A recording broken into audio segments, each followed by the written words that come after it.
Ladies and gentlemen, you are very welcome back to the AB Series Preview Podcast. We are on the countdown to Clash of Titans 2, April 20th at the Warehouse at the Red Cow. I'm joined today by AB Series founder and director Jay Farrant. We're going to have a quick chat and preview of the roster, who we have coming, some of the withdrawals and what we can expect on the day. Jay, this is going to be a big meet. You better buckle up.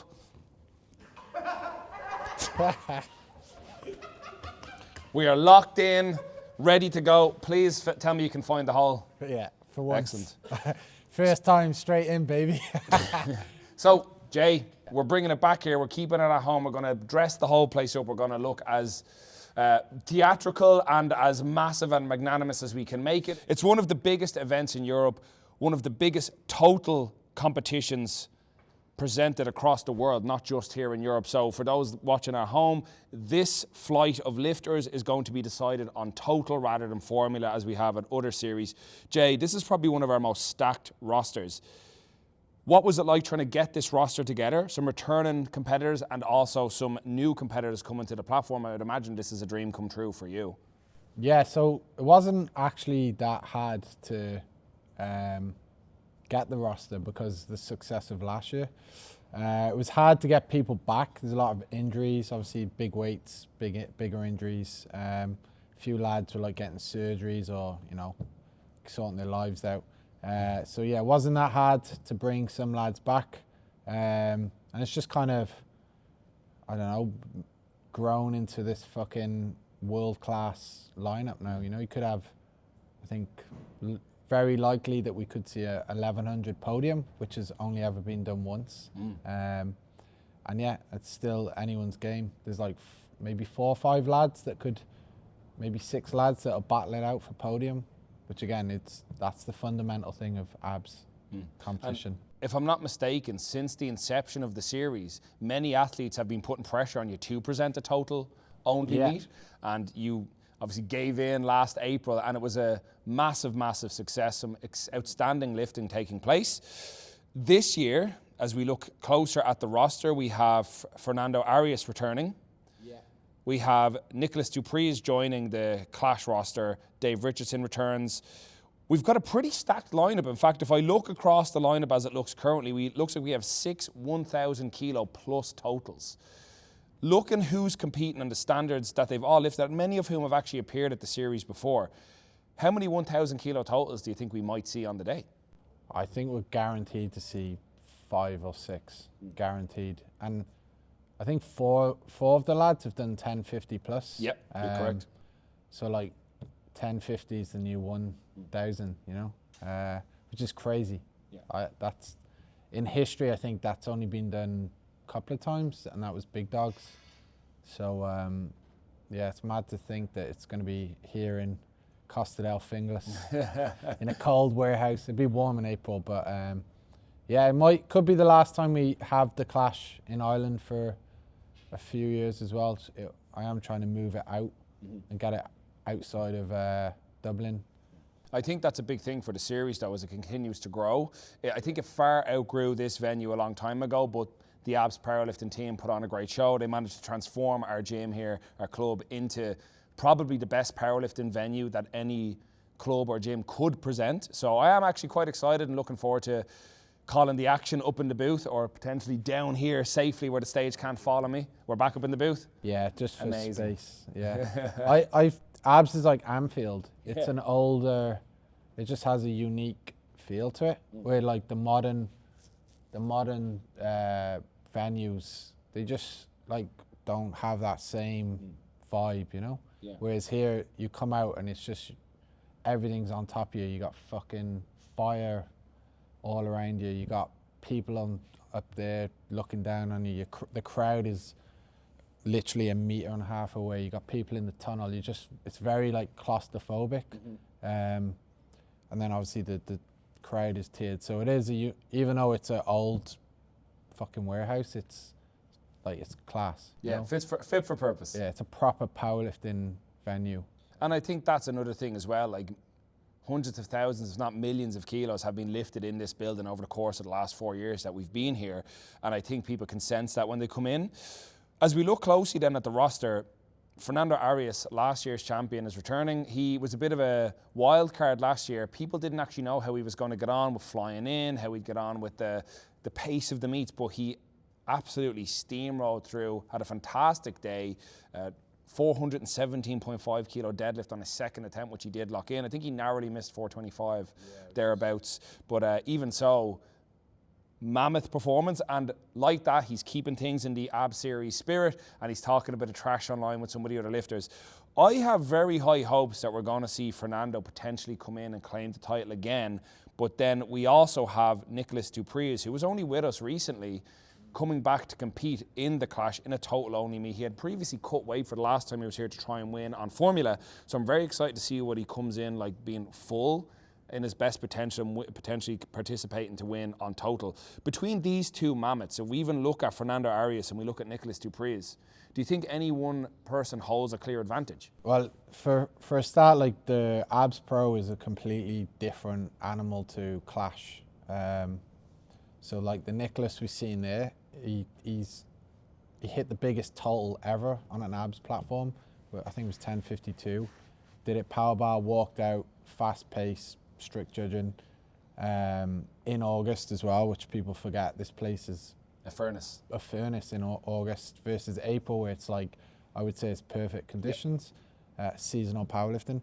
So like, yeah, the Nicholas we're going to see, and he's gotten bigger now, he's bulking up. The Nicholas we're going to see in April is going to be a totally different animal.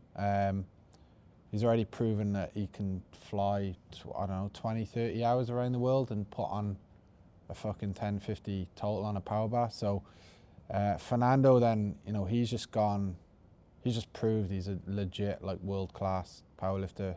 Yeah, I think he's won everything he's done last year and just getting stronger. So if he comes in healthy, like, it's a flick of a coin. And obviously you can't forget Dave. Dave just, the thing I love about Dave is he just rises to he just gets better. He's just gone better. Every single prep, he's leveled up. And that's why he's always on the podium. So I think Dave's in a good spot as well to just fuck things up. He's no stranger to high-level competition either. He was with us at the Abs Pro in 2021, came back the next year in 2022 and won. So Dave is somebody who is not only used to being on the podium, but he's actually won one of the most competitive lineups we've ever had at the Abs Pro. So very excited to see him back again to compete in the Clash. And I think that's another admirable thing about Dave Richardson when we talk about him. When he sees that new challenge, he's not one of these lifters that shies away. He throws himself into the mix. And if his Instagram posts are anything to go off, things are going pretty good for Dave Richardson at the moment. Yeah, I've never seen him so confident. I chat to the lads quite a lot, especially the franchise boys. So when they just want competition, they just want a head-to-head. They all want to beat each other. There are three, like, fucking world-class lifters. Yeah, I think Dave's going to surprise people this year, which I'm obviously happy to see. He's become a mainstay at the series, and definitely, like, while he might represent Great Britain when he lives here, if we have all the different nations, he definitely feels like one of the Abs crew in spirit. Like, it's always great to see him. Feels like somebody coming home, and definitely like this is his platform. Exactly. Like, this is Dave's house, like, you know. So this is where he chooses to lift, and like, this is, you know, he's a hard man to beat here. This is his, like, home ground. So yeah, he's definitely a very dialed-in clinical lifter. He seems to thrive in the environment. So whether it's flamethrowers or a screaming crowd or smoke machines, girls dancing and spitting fire in the corner, Dave seems to just drink it all in. It actually makes him lift better. Looking down on the roster then as well, we do have Eamon Harford returning after a series of very unfortunate injuries. And I know Eamon is all set for a really, really good day, obviously flying the flag for Ireland. Most competitive total he's put up is 930, so probably going to be a bit of a stretch for him to potentially be contending for the podium. But having worked closely with Eamon for many, many years, both as a competitor, as a rival, but then working closely with him as an athlete, what do you think we can expect out of Eamon Harford as he returns to the platform? So, like, that's a really old total. Yeah. Like, he's capable of 1,000 or 1,002. His bench is starting to come back since the pec tear. So yeah, like, he just needs to get to the platform in one piece. And he should, that should be fucking smashed. And be good for Ireland to have another legit big total next to Jake. The two lads have just obviously put the work in over the years, and the bodies now are starting to show that. So it's just about enjoying them while they're still here, I suppose. And hopefully, I don't mean that they're not going to drop dead anytime soon, but they're both in their 30s now, big weights, push the bodies a lot. So for Eamon, it's just about getting to the platform, having a fucking good day, not tearing anything off, and getting as close to 1,000 as possible. I think he's anywhere between 980 and 1,000 is. I think he can squat 400 kilos as well. Would be a good day, I think. Yeah, because this time last year he was on fire coming into the first Clash of Titans, and it was, I think, maybe a week out on his last bench. The pec just went. So we're really excited to see Eamon return to the platform. It has been a very long time since we've seen him on the abs platform, or really any competitive platform for that matter. But then, speaking of Ireland's own, I'm very unfortunate, our own athlete Jake Brennan has had to withdraw from the competition due to an adductor injury by the looks of things, which is again very unfortunate. This time last year, same idea. Jake was having a great prep, and in the lead up did pick up a shoulder injury, I believe, which really hampered him in the meet. He still showed up. He does have a good fighting spirit, but he's taken a year off. He's actually dropped quite a bit of body weight, gotten a good bit more athletic, but I don't know if it was the combination of the career change, dropping the weight, or the intensity he was training at, but very unfortunately, it looks like Jake Brennan is out of the competition. As somebody who's worked with Jake very closely for many, many years, you've actually brought out the best in Jake, I think we can agree. He got his first 1,000 kilo, first man in Ireland to do it on a competitive platform, 1,000 kilo total. Jake Brennan working very closely with you as his head coach, Jay Farrant. What does it mean for you to see Jake be out injured again?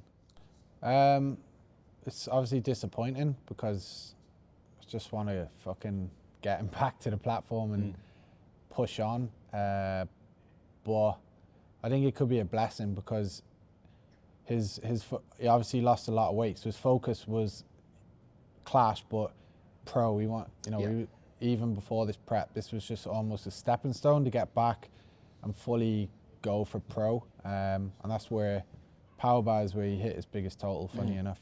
So yeah, it's probably a bit of a blessing. Doesn't mean you have to rush back. Obviously, you want Ireland's strongest total powerlifter on your platform, but at this point, I just want to see him just fucking put together a meet, because it was there last time, and that shoulder injury just was a killer. So yeah, he'll be back, and I'm excited to see him back at the pro. That's, you think of the pro, you think of Jake, Jesse, Luke, Dave. Actually, incidentally, a little bit off topic for talking about Clash of Titans too, but recently enough, Jesse Moran, who has since moved on from powerlifting, living in the States and training for combat sports, has put out the word that he is considering returning to the abs platform at the abs pro, because he's uncomfortable with the idea of the abs pro podium not featuring an Irishman. Is that something that we could potentially see at this year's abs pro? Jesse Moran coming back in all his glory to contend with the abs pro athletes? I hope so. Yeah. I'm going out to meet him there next week. Stay tuned. Again, and yeah, we all want Jesse back. Yeah. I think that's a big thing. I think Jesse Moran very prominent in the early days of the AB Series history. We have the big banner across out the back between AB Series 1 to 12, and his name features prominently throughout. So it would be fantastic to see him take one last good run at it, and we'd welcome him back with open arms. We have so much time for Jesse. He's the villain we need. Yeah, well, his last comp didn't showcase. That's not a way to go out as well. He's way better than that. He's proven himself as one of the best in Europe. So sometimes it's good to just go away. So he's been a big part of the success of the AB Series. Without him, I don't think we'd be at this point right now. The battles with him and Luke, and the way he elevated the interest. And he is the number one in Ireland. So we always want our local boys on our platform. I think that's what it was as well. When we look back at the spirit of the series when it started with the first Abs Pro in 2018, it was to have that super card of powerlifters from all over the country, potentially all over the world, that there doesn't matter about federation affiliations. It's getting in, having the best of the best go head to head. And as you mentioned before, you contended with Jesse once when he asked, well, what did you think of that squat? And you said it wouldn't pass at abs. And like that, he took up the challenge. And I think when we look back at his history, he's continuously progressed. And I agree, his last competition where he's gone head-to-head with Luke Tolman probably wasn't the best representation of him. He also was one of the few people who got a 975 total at the Abs Pro in 2022. Which is insane. At under 110 kilos, I believe, which is monstrous. So I definitely think Jesse Moran is probably one of the most athletic figures we have in Ireland that could potentially total 1,000 plus and put him in contention for that top role. But spinning gears back towards the Clash of Titans, we have many returning faces, including Nick Mellor, Thomas Darri. Thomas Darri was only with us recently in November and had a fantastic showing at Ab Series 15. Now he's taken the invite. His best total is 950. Do you think this style of meet might suit his style of lifting better versus what we saw in November? Yeah, so yeah, like he's going to get bigger. He's got the experience. I think he went 9 for 9 that day. Like, yeah, just that he's that type of lifter who'll push on. He's like Dave, you know, the first comp Dave did. He's just continuously pushed on. So I think Thomas, he's also signed up for the Abs Pro as well. Amazing. So he's going to be a mainstay at Abs. And yeah, I think he'll be, you know, he's going to do well. I could see another 1,000 kilo total there with Thomas. 100%. That'd be pretty sick. Nick's actually withdrawn. Oh, has he? So yeah, I haven't announced it yet. But Rob Fleet. Oh no! Gotta have Rob in. Yeah. Full steam ahead. Yeah. Big Rob Fleet. Yeah, Rob's in. Yeah, gotta get Rob Fleet in. Yeah. What a man. Yeah. How's he doing? Back injury from the previous meet. He seems to be on the mend. Yeah, he's back training. His flights are booked. That he was like, yeah, put me in as soon as the spot comes up. Yeah, I would have thought, like, I know Nick Mellor competed across in the UK not long ago, and he did register 1,000 kilo totals, but there was a bit of a question mark around that last deadlift attempt and the angle it was filmed from, the footage I've seen. I don't know if that would have passed at an Ab Series event, and I think this is why it's the ultimate test. Now, that's not to speak that Nick has shown up here many times and he's contended at a high level, but I just don't think he's had his perfect meet here just yet. No, I think the pressure of doing that was always on his back, but Nick could tell you himself he wants to do it here as well. For sure. So he's not scared of. He's one of the original UK lads to come over and just be like, yeah, let's see what it's all about. So he hasn't withdrawn because he's scared of competition or standards. He's just, sometimes shit happens, you know.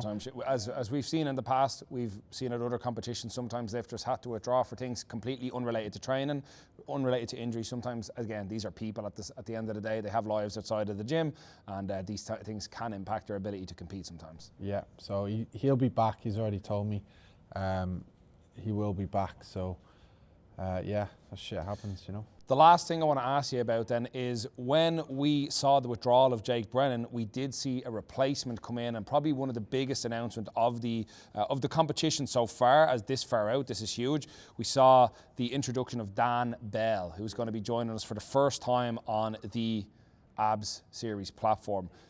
Dan Bell, a very prominent figure in powerlifting. It's huge to have him coming over here. Do you think this affects how the other athletes are going to prep? Do you think this completely changes the face of the podium? As a meet director, as somebody who wants to present powerlifting in this massive visual way, in this massively entertainment way from the athlete's point of view and the spectator, having Dan Bell must be huge. What does it mean for the competition to have this calibre of athlete with us?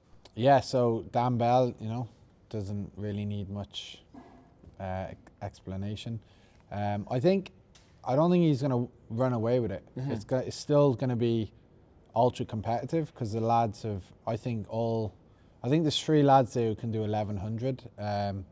So Dan's going to need to be 100% on his game if he's going to win, just like the other lads. And yeah, like, who wouldn't want a legend like that on their platform? You know, I've reached out to a few other people of that caliber, Yuri Belkin and stuff.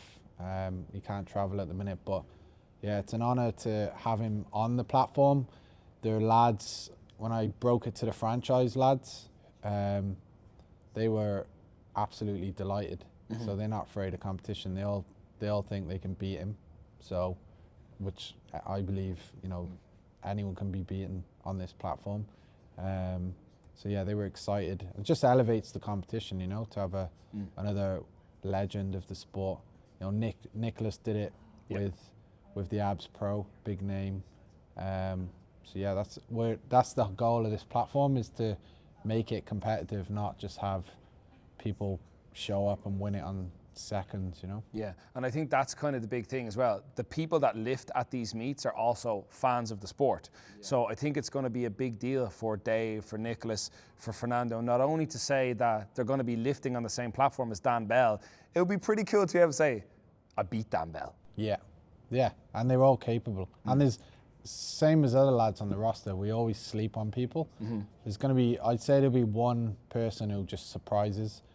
Conor Marston, he could easily put in a 10-50 total. The other lads miss a couple of lifts and sneak in. We've seen it before. There's a few young lads on it from Poland as well, who could just have a, you know, come do a Boris and come from nowhere. So precisely, yeah. Yeah, the whole roster was happy to see Dan Bell's name there.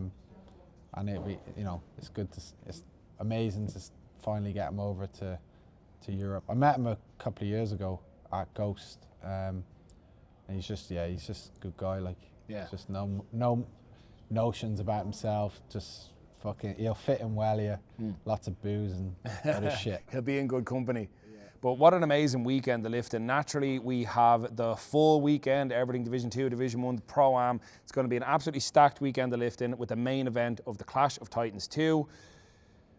We're not too far out from it now, just a little under, what is it now? A little under 2 months away. That's huge. That's not that far off. We've got a little bit of prep time for the lifters. For the folks at home, they can catch it live on the KiloCast live stream, but they can also get themselves down here to Abs Powerlifting Club in Finglas to catch all the action live. Ladies and gentlemen, stay tuned to the Powerlifting Series page on Instagram for more, and we'll catch you next time.